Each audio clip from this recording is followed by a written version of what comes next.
وَلَقَدْ بَعَثْنَا فِي كُلِّ أُمَّةٍ رَسُولًا، اور ہم نے تو ہر امت میں ایک رسول بھیجا،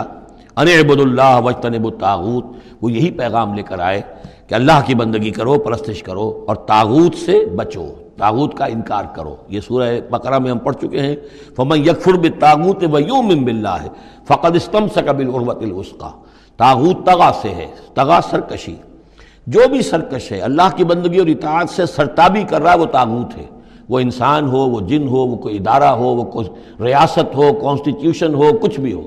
جو بھی اللہ کی ہدایت کا پابند نہیں ہے اور بندگی کے حد سے تجاوز کر کے وہ گویا کہ خود حاکمیت کا مدعی بن جائے، وہی طاغوت ہے۔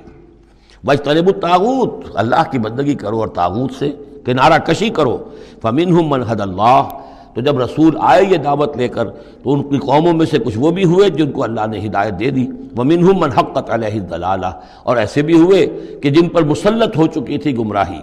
فَسِيرُوا فِي الْأَرْضِ، تو پھر گھومو پھرو زمین کے اندر، فَانظُرُوا كَيْفَ كَانَ عَاقِبَةُ الْمُكَذِّبِينَ، اور دیکھو پھر جھٹلانے والوں کا انجام کیسا ہوا۔ تمہارے قافلے جاتے ہی ہیں، تم اصحاب ہجر کی بستیوں سے بھی گزرتے ہو،